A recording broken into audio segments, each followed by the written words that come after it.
حتیٰ کہ فجر ہو جاتی ہے. سامرن، یہ ہے سامرن. ہم نے اس لیے کہا کہ لوگوں اس اللہ کے آئینے میں اپنے آپ کو دیکھ لو، اس سے پہلے کہ اللہ کے عذاب کا کوڑا تم پہ برسے اور تم تہس نہس کر دیے جاؤ.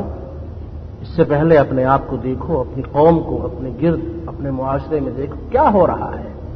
سامرن، رات دیر تک قصہ کہانی سننا، قرآن سے منہ پھیرنا، دین سے منہ پھیرنا، قصے کہانیوں کے لیے صبح تک بیٹھے رہتے ہیں.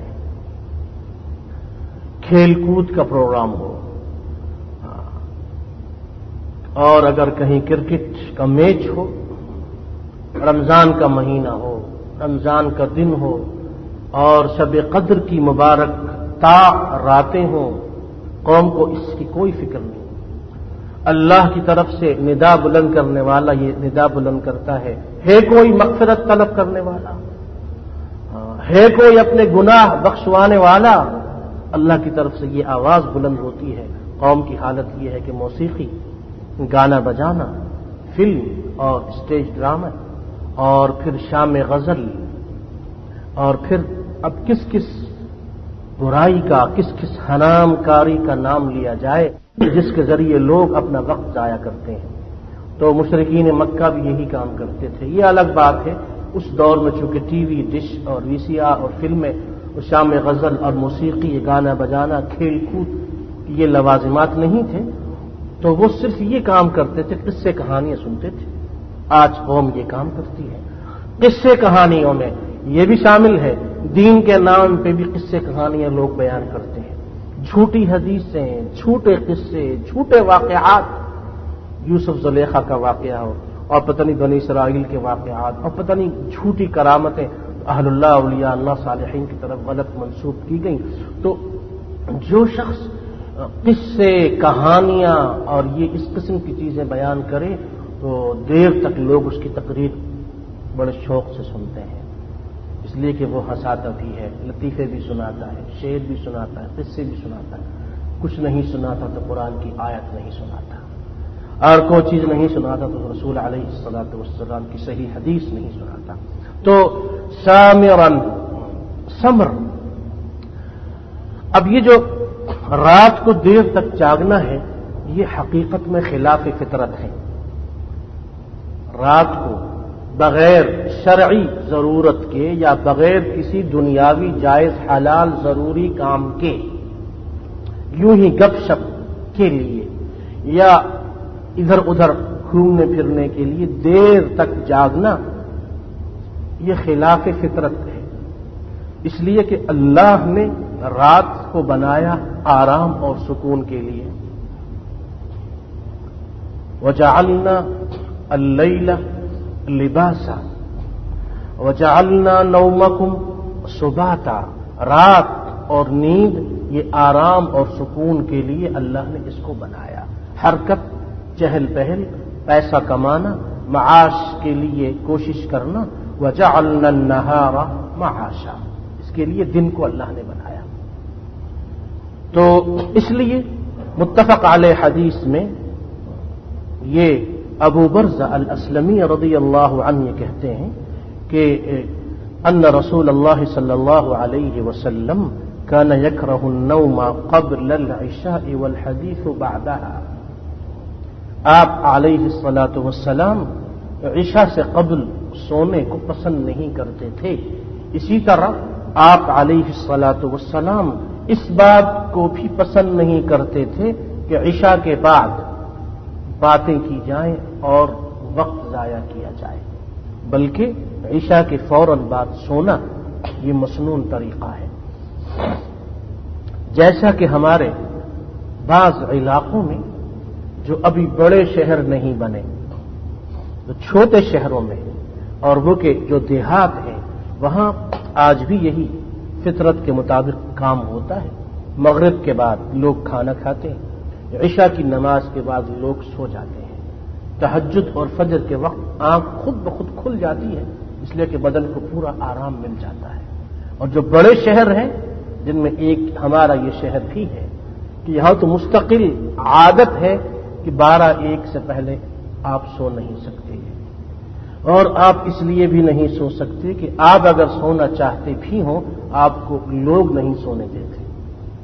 ہمارا معاملہ بھی یہی ہے، ہم نے بارہا دوستوں سے درخواست کی، خیر چھوڑیے۔ تو صبر جو ہے، رات کو دیر تک جاگنا، یہ خلاف فطرت ہے۔ البتہ دینی کام کے لیے تدریس اور درس اور وعظ اور نصیحت اور مباح حلال جائز ضروری کام، اس کے لیے دیر تک جاگنا مباح ہے اور یہ جائز ہے۔ امام بخاری نے صحیح بخاری کتاب العلم میں اس عنوان پہ 2 باب باندھے ہیں۔ ایک کا عنوان ہے باب العلم والعظۃ باللیل، رات کو علم سیکھنا اور وعظ و نصیحت کرنا، اور دوسرے باب کا عنوان ہے باب الثمر فی العلم، رات کو علم کے حصول، علم کے سیکھنے اور سکھانے کے لیے رات کو دیر تک جاگنا۔ تو امام بدر الدین العینی الحنفی نے صحیح بخاری کی ان ابواب کی احادیث کی شرح میں لکھا کہ ان الثمر المنہی عنہ انما هو فيما لا يكون من الخير واما الثمر بالخير فليس بمنهي بل هو مرغوب۔ اور امام ابن حجر نے بھی ان ابواب میں جو احادیث ہیں ان کی شرح میں لکھا کہ سیدنا عمر اور ابو موسیٰ اشعری، یہ ان کے بارے میں امام ابن حجر نے فتح الباری میں لکھا وقد ثمر عمر مع ابی موسیٰ فی مذاکرۃ الفقہ قال ابو موسیٰ الصلاۃ فقال عمر انا فی صلاۃ۔ لکھا امام بدر الدین نے یہ ارشاد فرمایا کہ جس رات کو دیر تک جاگنے سے جو منع کیا گیا ہے تو اس سے مراد یہ ہے کہ وہ خیر کا دین کا کام نہ ہو بلکہ فضول چیز یا فضول کام یا یوں ہی رات کو دیر تک جاگنا، اس سے منع کیا گیا ہے۔ البتہ دین اور خیر کے لیے کوئی کام ہو رہا ہو اس کے لیے اگر رات کو جاگنا پڑ جائے تو یہ جائز ہے بلکہ مستحب ہے، یعنی اچھا کام ہے یہ۔ اور اسی طریقے پہ امام ابن حجر نے یہ لکھا کہ سیدنا عمر اور سیدنا ابو موسیٰ اشعری رضی اللہ عنہما یہ فقہی مسائل میں رات دیر تک مذاکرہ کیا کرتے تھے۔ ایک موقع پہ ابو موسیٰ نے سیدنا عمر سے کہا کہ تہجد اور نوافل پڑھ لی، چلے مل کے یہ جو فقہی مسائل کا پڑھنا پڑھانا ہے اور یہ دینی مسائل کا پڑھنا پڑھانا ہے اس کو ترک کر کے ہم نماز میں مشغول ہو جائیں۔ تو سیدنا عمر رضی اللہ عنہ نے جواب دیا کہ ہم نماز ہی میں ہیں۔ اس سے 2 چیزیں ہمیں معلوم ہوئی۔ ایک تو سیدنا عمر نے یہ اس لیے فرمایا کہ چونکہ آپ علیہ الصلاۃ والسلام کی حدیث ہے کہ جب کوئی نمازی نماز پڑھتا ہے اور وہ نماز کے بعد اپنی جگہ بیٹھا رہتا ہے اور وہ اللہ کا ذکر کرتا ہے جب تک بے وضو نہ ہو، دنیاوی غلط قسم کی گفتگو نہ کرے تو گویا کہ وہ نماز ہی میں ہے، اس لیے سیدنا عمر نے یہ کہا۔ اور علماء نے ارشاد فرمایا دوسرا فائدہ یہاں سے ہمیں یہ معلوم ہوا کہ فقہی مسائل کی سیدنا عمر کے ہاں اتنی اہمیت تھی کہ وہ فقہی مسائل کے مذاکرے کو سیکھنے سکھانے کو نماز کہہ رہے ہیں، یعنی گویا کہ جتنا ثواب جتنی اہمیت نماز کی ہے، نفلی نماز، اتنی ہی دینی مسائل کے سیکھنے سکھانے کی ہے۔ اگر کوئی شخص دینی مسائل سیکھتا سکھاتا ہے، قرآن کی مجلس درس اور دین کے مسائل کے سیکھنے سکھانے کا، تو گویا وہ یہ سمجھے کہ وہ نماز ہی میں مشغول ہے، اتنی فضیلت ہے دین کے مسائل کے سیکھنے اور سکھانے کی۔ امام النووی نے لکھا الاذکار میں وَأَمَّا الْحَدِيثُ فِي الْخَيْرِ كَمُذَاكَرَةِ الْعِلْمِ وَحِكَايَاتُ الصَّالِحِينَ وَمَكَارِمُ الْأَخْلَاقِ وَالْحَدِيثِ مَعَ الضَّيْفِ فَلَا كَرَاهَةَ فِيهِ بَلْ هُوَ مُسْتَحَبٌّ۔ امام نے ارشاد فرمایا کہ رات کو علم کا مذاکرہ کرنا، اس میں اگر دیر ہو جائے یا صالحین یعنی تابعین، سلف صالحین، اہل اللہ، اولیاء اللہ کے واقعات بیان کرنا جو صحیح واقعات ہوں، اہل اللہ اولیاء اللہ کے واقعات بیان کرنا، ایک دوسرے کو سنانا، تعلیم کا جو سلسلہ ہے کہ اچھی باتوں کی تلقین اور اس کو پڑھا جائے، ایک دوسرے کو سنایا جائے، گھر والوں کو بھی قرآن کی تفسیر ہے یا اور جو اچھی کتب کا مطالعہ ہے، وَمَكَارِمَ الْأَخْلَاقِ، اچھے اخلاق کا درس اپنے لیے، اپنے گھر والوں کے لیے، اپنے دوست احباب کے لیے، یا اگر کسی کے ہاں مہمان ہیں اور مہمانوں کے ساتھ گفتگو، ان کی خدمت خاطر تواضع میں دیر ہو گئی، فلا کراہۃ فی، یہ مکروہ نہیں ہے، بل ہوا مستحب، بلکہ یہ مستحب ہے۔ تو یہ سامرن تہجرون،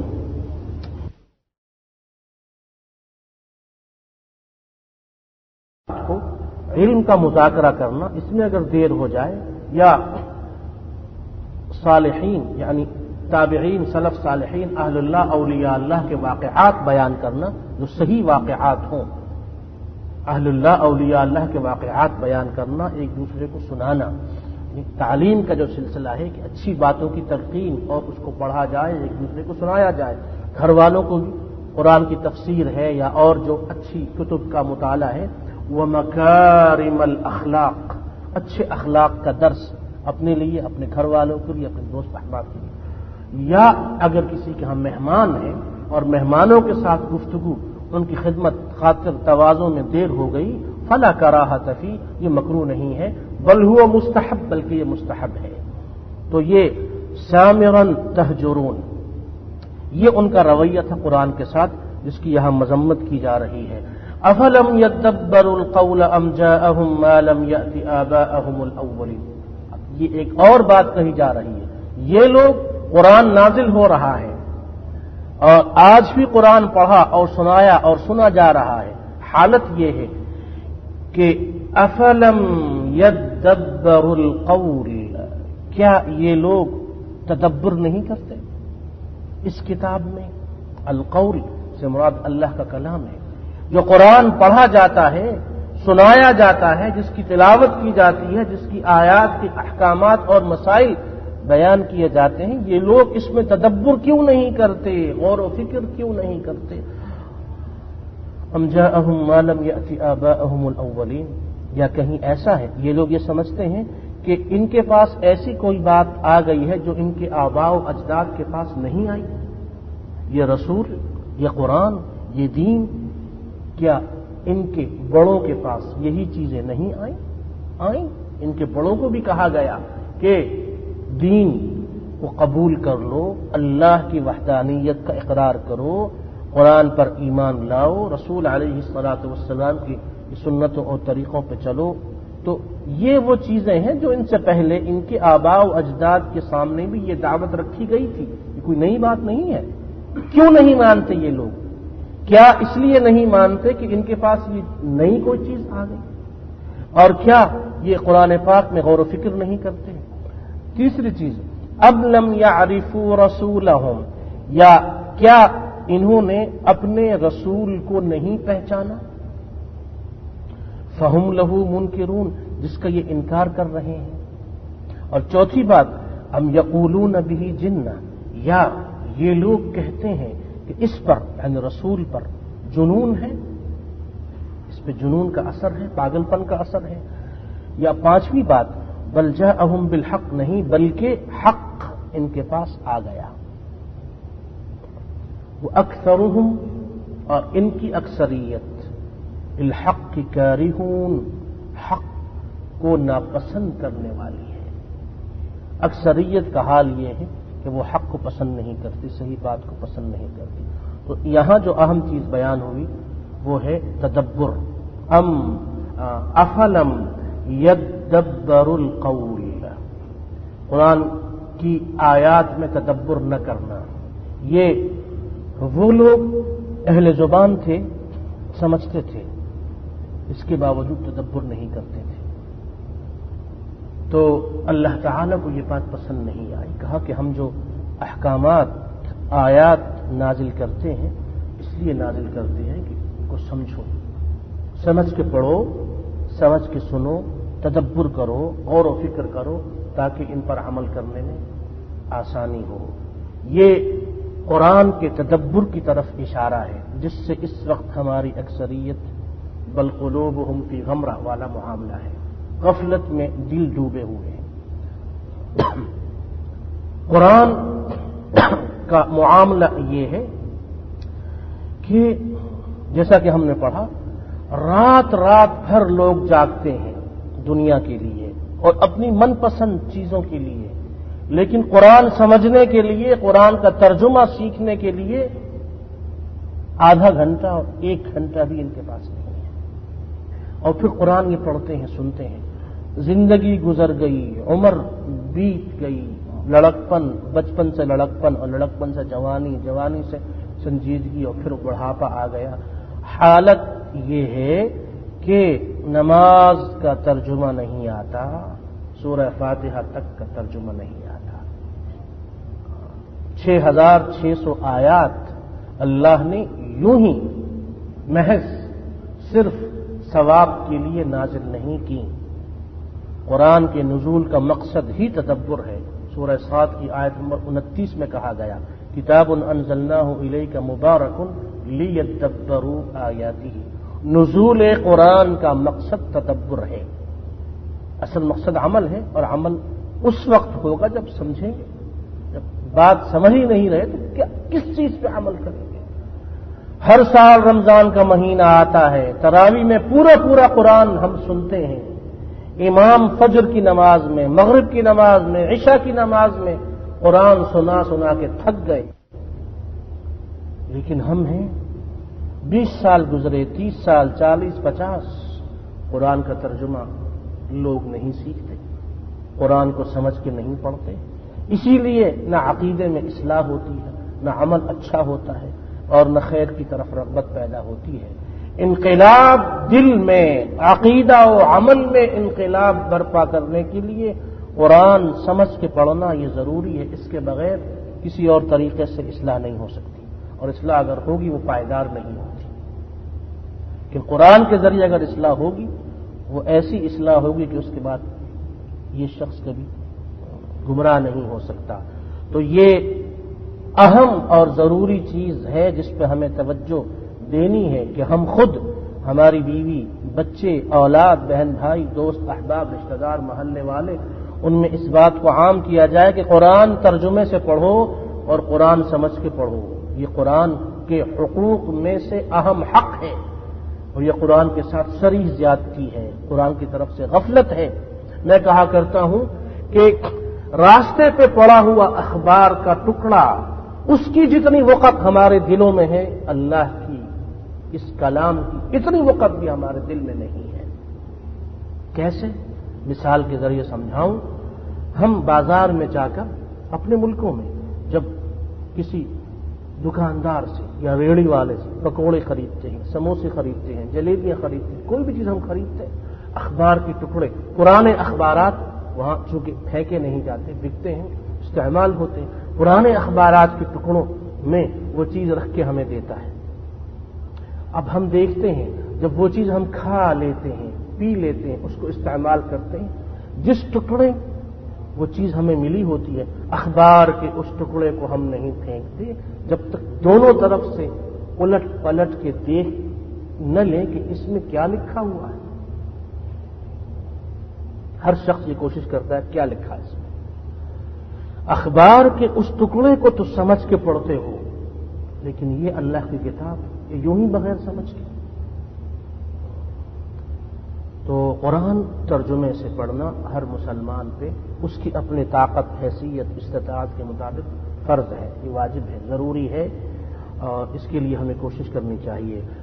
افلم یدبر القول، اور یہ قرآن کیوں نہیں سیکھتے ہم؟ اس لیے کہ سورہ محمد میں آیت نمبر 24 میں یہ کہہ دیا گیا، افلا یتدبرون القرآن ام علی قلوب اقفالها، دلوں پہ تالے پڑ گئے ہیں، دلوں پہ تالے لگ گئے ہیں، دنیا کی محبت نے اور کبیرہ گناہوں کی کثرت اور گناہوں پر اصرار نے اور غلط قسم کے بے دین فساق فجار لوگوں کے ساتھ تعلق، دوستی اور آنے جانے نے، اہل اللہ، اولیاء اللہ، صالحین، اچھے لوگوں کے ساتھ تعلق نہ ہونے کی وجہ سے یہ ہوا کہ دلوں پہ تالے لگ گئے۔